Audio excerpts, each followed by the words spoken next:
And today we are going to talk about ways to practice. Yep, ways to practice. Because practicing is important. So specifically, we're going to talk about ways to practice faster pieces to make them smooth and even-toned and fast. Clearer. Yes, clear, sparkly, and shiny. I'm not sure how you're making sound sparkly and shiny, but okay. So, what's our first advice? Well, okay, so everybody knows that when you are learning a new piece, and especially if you're practicing something that's supposed to go eventually fast, you want to practice it slowly first. Everybody knows this, or at least everybody's supposed to know this. Whether everybody does this, well, that's another question. I mean, it has to do with self-control. I don't have a lot of self-control. But anyway, you should always practice slowly at first. When I was first learning the bumblebee, I started out playing it very, very slowly. And while I was playing it very, very slowly, the other thing I was doing was making sure that I learned it with really good fingering, really logical fingering. If you are playing a difficult piece that's supposed to go fast and your fingering is awful, you're not going to be able to play it fast. That's just how it goes. So yeah, really slowly. Nobody likes this. It makes everybody sad, but we have to do it. They say if you can play it slow, you can play it fast. Well, that's not always entirely true. Sometimes there will be reasons, physical reasons, why you cannot play something fast that you can play slowly. Some of those physical reasons could be you learned it with bad fingering. Bad fingerings you can sometimes get away with at slow tempos that you cannot get away with at fast tempos. Other things, you are building too much tension in your forearms and hands when you play due to poor technique. If you are doing those things, that's also going to cause you trouble. When we play the piano, it's really not supposed to take that much physical strength. Most of the volume that we produce on the piano comes from allowing our weight to rest in the keys, whether it's the weight of our arms or the weight of our entire body, depending on how loud we want it to be. It's really not supposed to take that much physical strength. And so if you feel like you are pressing hard on the keys with your fingers and with your hands, and if you feel like you're getting a lot of aching and tension in the backs of your hands and your forearms, like things are getting stiff and tight, that means you're doing something wrong, and you need to try to fix your technique before you'll be able to go faster. So relax, or check your fingering. Yes. Another thing about playing quickly, if you have just begun learning the piece, you don't know it very well yet, you will not yet have the muscle memory required to play really fast passages. Sometimes in music, there will be passages that move so quickly that you don't have time to think about every single note as you play it. Instead, you need to be able to think of it as groups of notes, almost like the way that we think of words instead of each letter in the word. If it's a brand new piece, you're not going to be able to play it fast all at once just because you can play it slowly. You're going to have to build it up gradually and help yourself with muscle memory. Just let yourself build the muscle memory for it. And sometimes that can take a lot of time.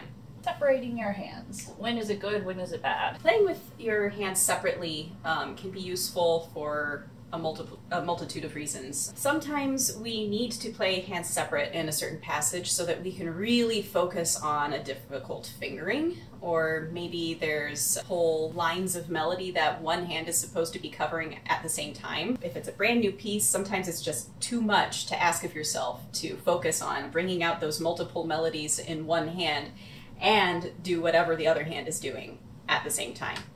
So that's a good reason to play hands separate. Also, if the fingering is particularly horribly confusing in order to make yourself be able to play it fast, okay, yeah, then maybe you need to do hands separate so that you can focus on one hand's crazy fingering at a time. When would you not want to use it? I literally can't think of a reason why you would never ever want to play anything hands separate. I mean, I guess it just depends on you. I mean, if you ever feel like you need to do something with your hands separated, go ahead and do it. I mean, there's not really a reason not to do it. I wouldn't say learn the entire piece hands separate and then never ever practice them together. Don't learn the entire piece perfectly with just the right hand and perfectly with just the left hand and not practice them hands together. At a certain point, yeah, it's time to use both hands at once. Playing hands separate, especially for a more advanced pianist, should be something that they do in a practice session if they feel that it becomes necessary in that practice session. I wouldn't say that it's something that they should linger on for a long time. And it's not something you would necessarily want to use on every piece? Yeah, not necessarily every piece. Blocked chords. Blocked chords. Blocked chords. Sometimes there will be pieces that are supposed to go very quickly, where each note in the piece is played individually or largely individually, but nevertheless they are forming chords. These are called broken chords. And you can absolutely practice it the way that it is written to your heart's content. I would say that you should practice it the way that it is written and use any number of other techniques on it. But when you have fast passages that are forming chords, you can do something called blocked chords with it. In music, a chord is when you play 3 or more notes together. And we say that they are stacked in thirds, which means that they are skipping one letter name in between them. In this particular chord, I have these 2 notes, which are skipping this one, and these 2 notes, which are skipping this one. And this chord right now is in its original or root position. I can change the order that the notes are in, and it is still the same chord. It's just that the notes have been rearranged. So when you play a chord and you play all the notes at the same time, that's called a blocked chord. If you play the chord like so, well, you've still played the chord, it's just that you played each note individually, and we call that a broken chord. So instead of playing it, for example, this is the beginning of Jardin's La Pluie, instead of playing it, sorry, play the right notes.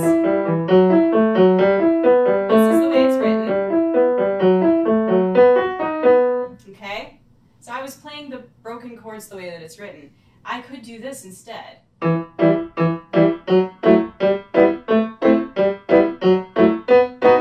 And this is useful because it forces me to have my fingers and my hands in the correct position to play each one of those chords right from the start of the chord. It makes me get there faster, basically. And also, it lets my ear learn the harmony better because I'm hearing how the harmonies are working together and changing together a little bit differently from how I would if I play it as written, which is the broken chords. Another spot in this piece where I really did have to do that. Let's see if I can find it. Here's a good spot. Okay, so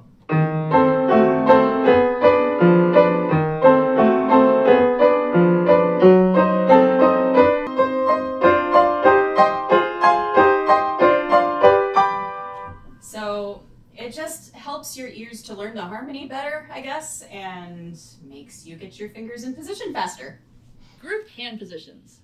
Ah, yes. At times, you will find in fast passages of music that your hands are having to quickly move from one part of the piano to very distant parts of the piano, but nevertheless, there will be notes that are all played in one general hand position. So for example, I'm going to use a passage from the Winter Wind Etude. That's one hand position. That's another hand position. There we go. And then we go. All right. So each one of those groups that I just played was in a slightly different area of the piano. And so what you can do is practice playing each group very quickly, but giving yourself a little extra time to get into each new position. And then the other thing that you can do with these groups is practice overlapping your groups. So for example,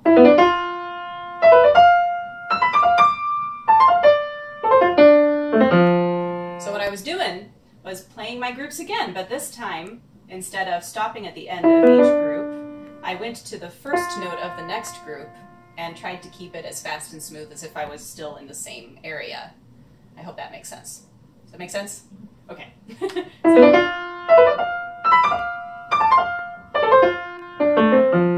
didn't do that quite right. There we go. That time I did it right. So why would you want to use just one note and not continue on? Because sometimes your brain needs a little bit of time to process. Having those little pauses gives you a way of building in the velocity training that you need, but also giving your brain time to process what it's learning and prepare for the next bit. So short, long, long, short. Right. Sometimes in piano music, there will be passages where each note has to be even. The tone needs to be beautiful and even, for lack of a better word. And you want it to be able to come out with a beautiful shape and sound so that nothing is going faster or slower than other things. We can purposefully make some of it slower and some of it faster and kind of alternate between those two things. So I call this long, short, short, long. And it sounds like this. Oh, by the way, this is a passage from Chopin's First Ballade.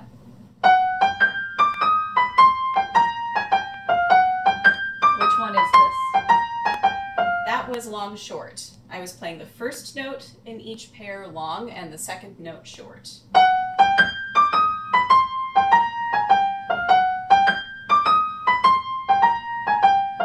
So it basically ends up sounding like swung eighth notes, except a little bit more straight-laced, because I'm not trying to make it sound jazzy. And then we do the other way, short, long. Nobody likes this way. None of my students like this way. This way feels really unnatural, but it's really important to do it both ways because otherwise you're going to end up accidentally building in actual long, short eighth notes in this passage. So it's kind of like when you make yourself dizzy one direction and you have to go the other way to unwind yourself.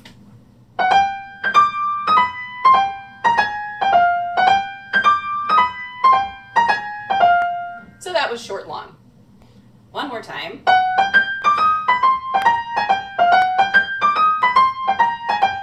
And then short, long. Oops.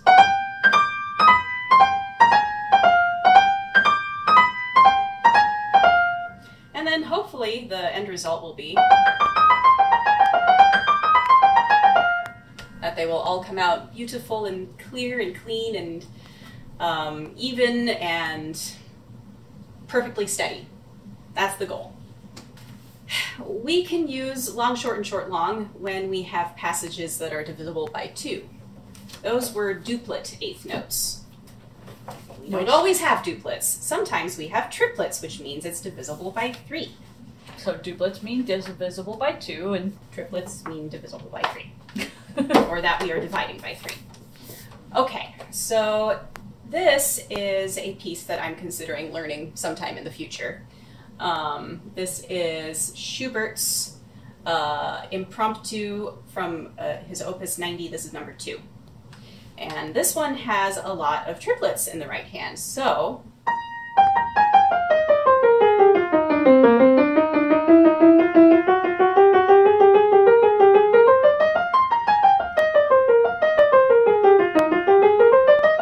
you can hear the la la la la la la la la la la la la la la la, right? Okay, that's our division by 3. Long, short, and short, long isn't going to work for that because we have groups of 3, not groups of 2. So we have to go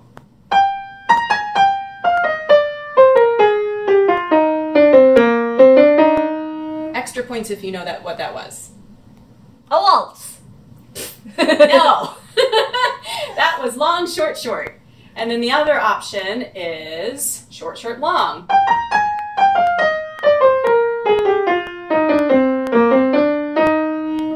And then, of course, you can also put the long one in the middle.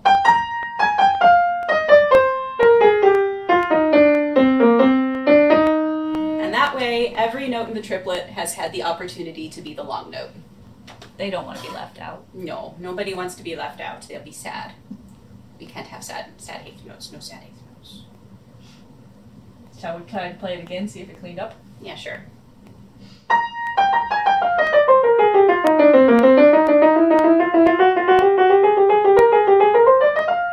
I didn't go that far.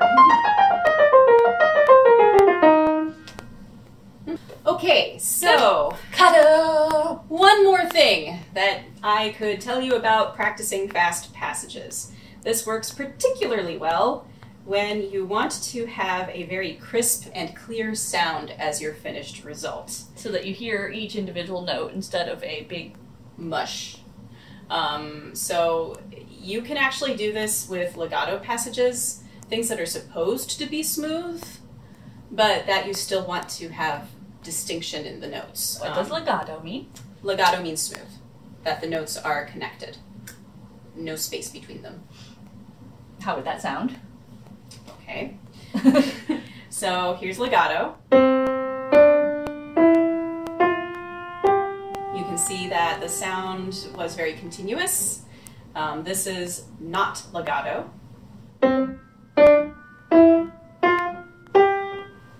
And this is staccato. So staccato is making things purposefully very disconnected. Non-legato is just when you aren't connecting the notes. I used staccato practice on Fast Passage to help me make Bumblebee sound as clear and precise as I could make it. If ever there was a piece that could sound like garbled mush, it would be the Bumblebee. So I spent not only a lot of time practicing it slowly, but also doing this.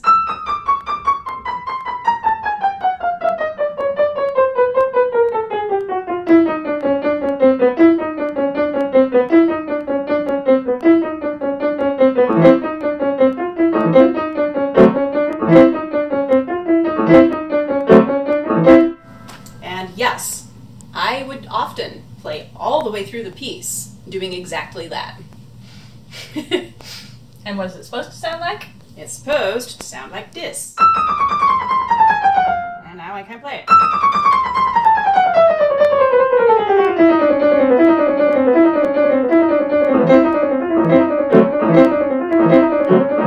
And if all of this fails? Okay, so sometimes, sadly, we will do everything that we're supposed to do. We are practicing daily. We're using all these lovely different techniques to try to help yourself improve, and yet you feel as if you have reached a plateau and all of your efforts do not seem to be moving you forward at all. So if you do 2 days? If you do 2 days of this, okay, well then maybe you just need to give yourself more time to process and just keep pushing yourself forward and try not to give up. If you've been doing this for a month or 2 months and you're still not moving forward, well then maybe at that point it is time to set the piece aside for a while. Nobody wants to hear that. Nobody ever likes to be told you should give up. I'm not really even saying you should give up. What I'm saying is... tactical retreat. Yes. And it works. It actually works. It's really frustrating when you have to do it, but it works. Sometimes your brain just needs time to process. You need to go work on other things for a while, and maybe your break from the piece only needs to be a week. Maybe it needs to be 2 weeks. For me and the Winter Wind, it needed to be 1.5 years before I felt like I was ready to go back and try it again. And I would say that this time it is going better. I think I'm going to be able to push the piece further this time. Whether I will be able to get it to where I want it to be, that's another question. But do you ever? Exactly. So sometimes you will be working on a piece that is a challenge for you and you want to be able to play it, but it's just not getting there yet. Try to be patient with yourself and give yourself some time to process it, and then come back to it later. And in a night, if you've been trying to get a passage? Ha, right. Okay, so sometimes When we are practicing, it can be really, really tempting to just keep hammering away at something and you're getting frustrated and you're going nowhere. Okay, that's called saturation. Your brain has had as much as it can take, and at that point you're not doing yourself any more favors by continuing to push yourself. That's another time to make a tactical retreat. Go do something else for a while. Maybe even don't practice anymore that night, or just practice something totally different. Come back again later. Maybe the next day, maybe just a few hours later, and try it again. I bet you'll find that it goes a little better. I hope you guys found that interesting and helpful. If you did, we'd love to know. You can send your video to us at #HeyPianoRogues on Instagram. We would love to see anything you're practicing, something you've performed, or how our suggestions have helped you. Please share. Please like and subscribe to this video. Likes help us to be seen by more people, and subscribing means that you get to know when our new videos are out. Thanks for watching. Bye! You can send us video at Hey Piano. You can send that to us at #HeyPiano. Okay, one more time.